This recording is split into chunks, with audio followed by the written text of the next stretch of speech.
Friends, something incredible happened, huh? What a game. What a game in the Champions League. PSG 5, Bayern 4, the two opponents from Flamengo's last Club World Cups. PSG beat Flamengo on penalties. Bayern beat us 4-2 in the Club World Cup. PSG won the Club World Cup final on penalties after a 1-1 draw. And nothing can convince me otherwise that both of them want to get back at Flamengo, huh?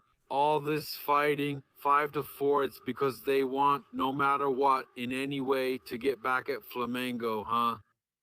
These guys always want revenge on Flamengo. It's impressive. No one ever leaves owing us, huh? Look at that, huh? PSG and Bayern, 5-4, 9 goals in the game. All that just to get back at Flamengo, huh? That's crazy. Oh my God, so? What a match, man. What a game. That's what I always tell you guys. Flamengo could have won the title in Dubai in that game if it weren't for the mistakes Flamengo made. In fact, Flamengo tied 1-1 with PSG, who won the title there at the Club World Cup and won again now. So, man, it was a really balanced match between Flamengo and Bayern. It was a balanced match between Flamengo and PSG, and I have no doubt that Flamengo is totally capable. They can go head-to-head, and I'll say more. Out of Flamengo's last 6 matches against European teams since 2019, the only one Flamengo lost was to Bayern. Flamengo drew in regular time with Liverpool, drew with Ajax, beat Frankfurt, beat Chelsea, right? Yeah. Flamengo drew with PSG, only lost in regular time to Bayern. Flamengo is the Brazilian team with the best performance against European teams. That's a fact. Flamengo is...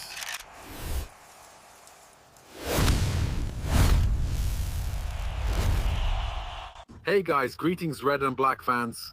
Isso aqui é Flamengo. Welcome to the Paparazzo Rubro Negro channel. If you're joining us, I invite you to follow, like, and share on all platforms. If you're on YouTube, I invite you to subscribe down below, turn on notifications by clicking the bell, and leave a like on the video. We're here thanks to Caravana do Haroldo. I'm traveling with Caravana do Haroldo. I'm heading to South America now. I'm leaving here to go to the Flamengo game in Buenos Aires. Flamengo versus Estudiantes de La Plata. And we have some information here. Man, Layla is going to be desperate, and they still try to compete with Flamengo for ratings. Flamengo has an overwhelming victory in Libra. Flamengo managed to win. It was a very important victory. Flamengo won the tug of war with Libra, and to top it off, Flamengo's games are broadcast way more than those of our rivals, especially the whining from Layla and company, right? They want to beat Flamengo, and they're not managing to. And I'm not talking about them here, because people will say, oh, you're talking about them. No, I'm not talking about Flamengo, because they fought against us, and that green media too. Those journalists who cover Palmeiras, who talk about Palmeiras, they tried everything to talk about Flamengo. They even said there was a document signed by Landim and everything. Nonsense, nothing. There's nothing like that, okay? So I'll also remind you here that you can lose weight in a healthy way with Mais Cabello, the My Slim program. You can also lose weight without hair loss, taking care of your scalp. There's also the ExoMize program now, which you can also access. The link is in the description and pinned comment. Remember, you can contribute to Raça Rubro Negra and help the nation. Look at that, huh? To launch a book about the history of the organized supporters. So I'll leave the link here in the pinned comment and also in the description. All right, guys, let's go.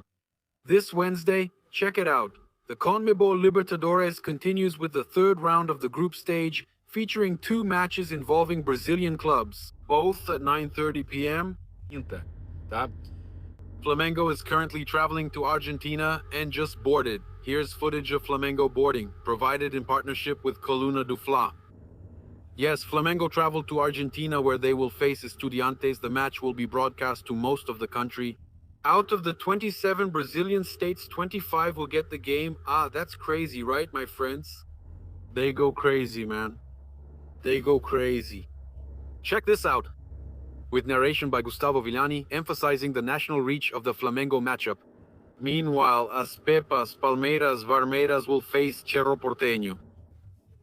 And in Paraguay, the match will have a more regionalized broadcast being shown exclusively in the states of São Paulo and Paraná, with commentary by Everaldo Marques.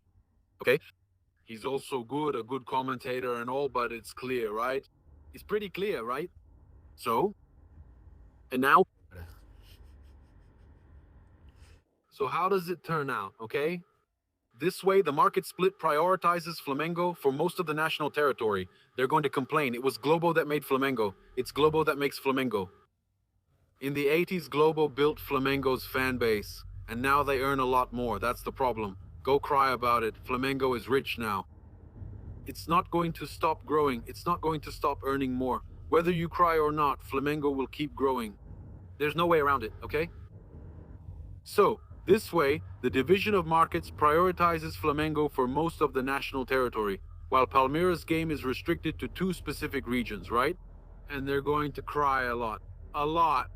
And we can already see the fans here. There are still fans complaining, huh? It's ridiculous not to broadcast it here in Paraná. People are laughing. The haters are freaking out about this market split. It's not just the market split. Today there was also the issue that was already settled, a done deal, right? Flamengo will get an extra 150 million because of audience ratings. Leila did everything she could. She got journalists to talk. She talked about documents. They did everything. She said she was going to create that Flamengo would play alone. Follow. And nothing came of it, right, Ms. Leila? Flamengo is not going to play alone. And all of you are still going to pay 150 million more for Flamengo to stay in your league, right? This is so good, my friends, so good. Man, you guys have no idea how happy this makes me. And now about the situation involving BAP, Libra, right? Flamengo pulled it off, right? Flamengo managed to win the tug of war with Libra. It's impressive, man. Everyone fighting, doing a bunch of things, it's impressive. Everyone wants to say, oh, there's already a signed document, like I was saying here, Davi. But now it didn't lead to anything. It was all for nothing. It was just stubbornness. They went ahead and sued, took it to court, did this, did that. It was all for nothing. It was all for nothing. According to Estadão, the Libra clubs reached an agreement that will guarantee Flamengo about 150 million extra in TV rights from the Brasileirão until 2029. The amount will be paid in 4 installments. 150 million guys. That's more than 20 million euros, between 20 and 30 million euros. That's enough to sign a top-level player. That's Gerson's value. That's Gerson's value. In 4 years. So, Flamengo will receive over 4 years from Libra, from broadcasting, 4 equal installments of 37.5 million. With IPCA adjustments starting from 2027, the amount will be deducted from the share allocated to the other clubs in the audience criteria. Flamengo has already captured that audience share. It doesn't work like that. Tell her to be nice. Go with her loan company, man. Check if she's kind when lending money. So, the share allocated to the other clubs based on audience within the 40-30-30 split model. In other words, Globo's TV revenue is distributed as follows. 40% is divided equally among the clubs, 30% according to their position in the standings, and Flamengo is also doing well, and 30% according to match viewership. The contract drafts are already circulating, and the agreement should be made official by the end of the week. In other words, it's 40-30-30, and to top it off, Globo also decided that it will broadcast Flamengo's game to 25 out of the 27 states in Brazil, which shows that they know they're paying more for Flamengo. They want to have a bigger audience and get more out of it, and of course they're going to show more Flamengo games because they pay more, and the fan base keeps growing, and the haters keep complaining. The haters are still upset, and I couldn't care less. That's the truth. I just want a strong Mengo. And that's about it. Oh my god, let's do the following. Let's follow Flamengo's arrival at the airport. Flamengo's boarding. Soon they'll be arriving in Buenos Aires. I'm also arriving in Buenos Aires.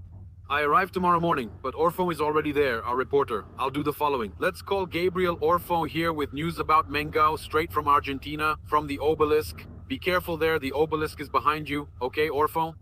Yeah, be careful with that. He's there, huh? Live from Buenos Aires. And also Flamengo's departure to Buenos Aires, in partnership with Coluna do Flamengo. Let's follow along. It's starting now. Jose Aboto, Flamengo's football executive. He's the first to get off the bus, followed there by Leonardo Jardim. He's another one. He's Flamengo's coach this year. I came with you. Danilo, up close. Number 13 jersey for Flamengo, the scorer of the goal that gave Flamengo their 4th Copa Libertadores title, the first player off the bus, followed by Rodrigo Paiva. head of communications at Flamengo. Samuel Lino, another player who just got off the Flamengo bus heading to Argentina. The guys are already passing by, already getting on the bus. Defender Vitão. Another player is getting off the bus. Jorginho, midfielder as well, passing by now. Everton Cebolinha. Ali, a member of Leonardo Jardim's coaching staff as well. Getting off the red and black bus. The bus drops the players off here and they continue their trip to Argentina. Tomorrow's match against Estudiantes de La Plata for the third stage of the Copa Libertadores.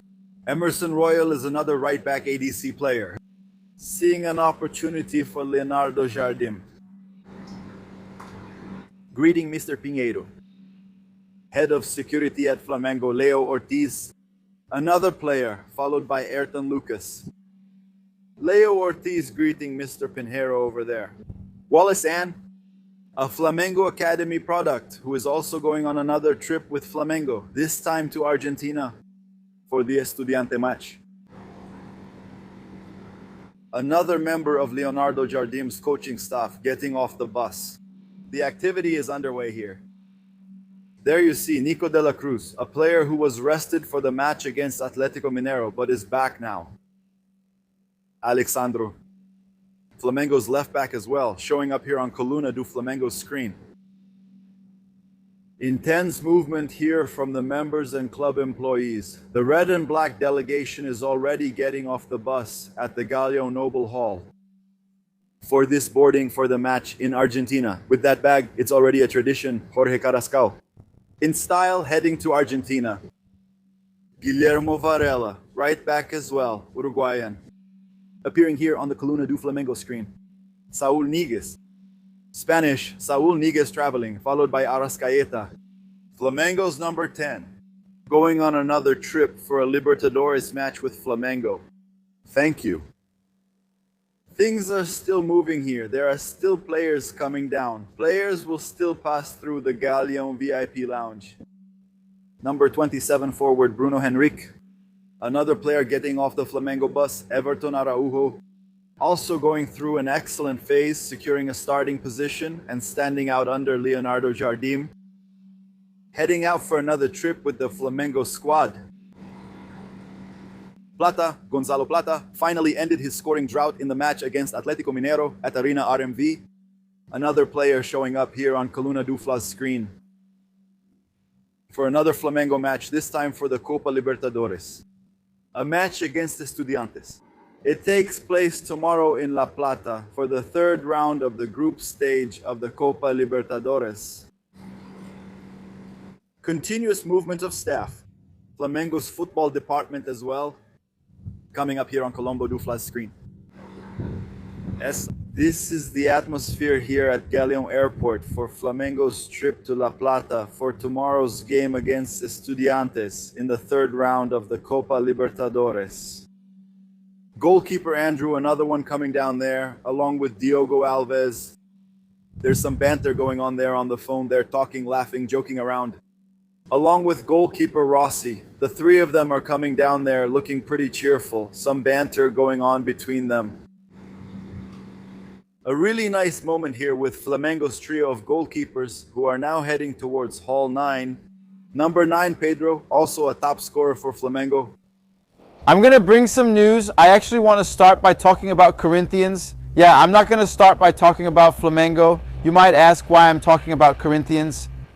Because Corinthians wants to sign Claudinho, right? It's Thiago Rodriguez. He's the former director of Timão.net, a website focused on Corinthians news. He asked a source he has if Claudinho could join Corinthians in the middle of the year. We know that Corinthians has already shown interest in Claudinho before. And a mutual friend of the forward said he wants to return to Brazil in July, but if he comes back, it will be for Flamengo. Look at that. Oh, yes.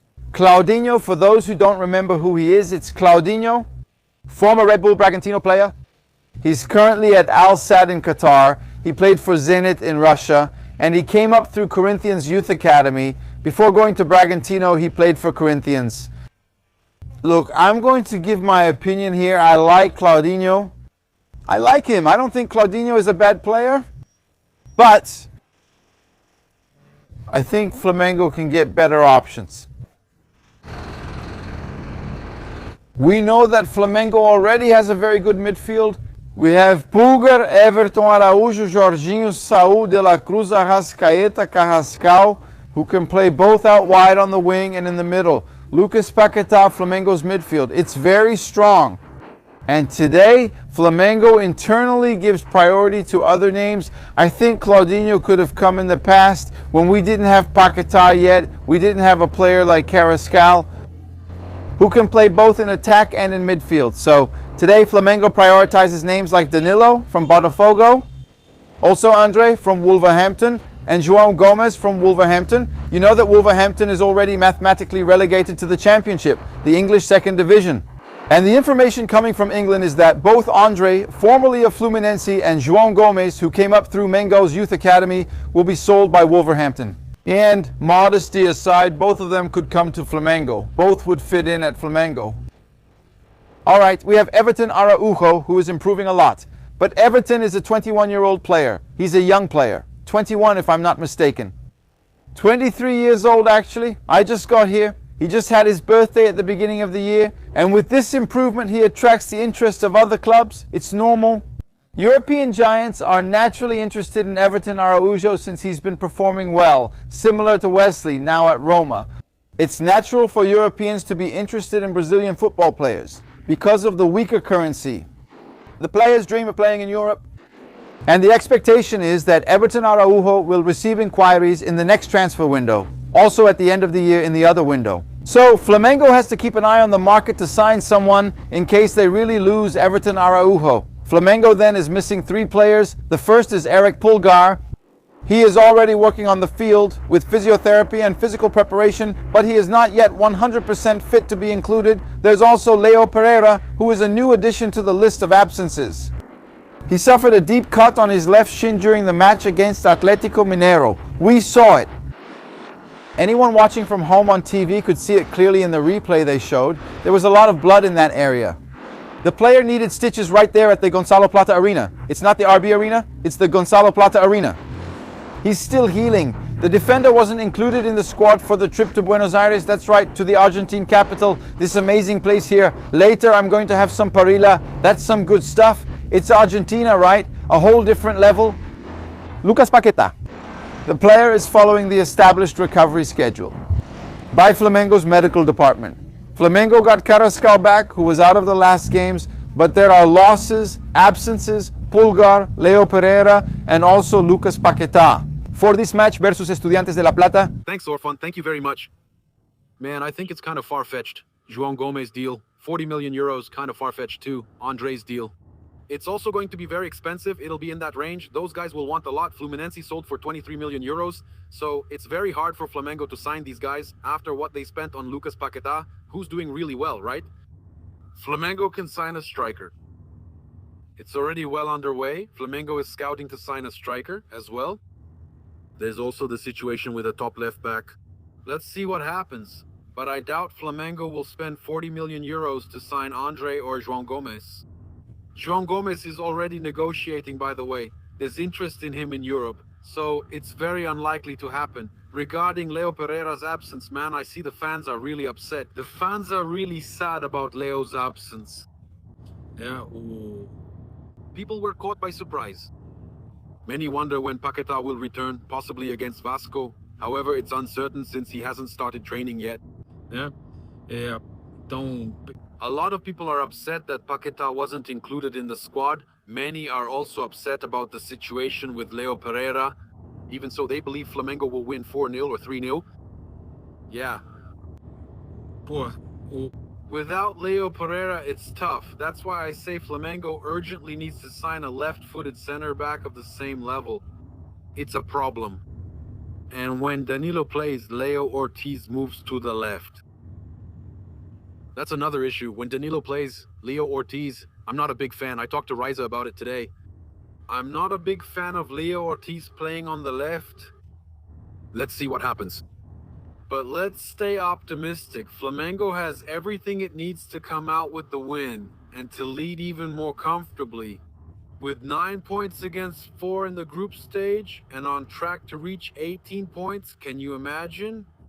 In the group stage, that would be a historic record. Follow, like, and share on all platforms. On YouTube, subscribe and turn on notifications. Leave a like for more videos. Red and black greetings. This is Flamengo. Thanks.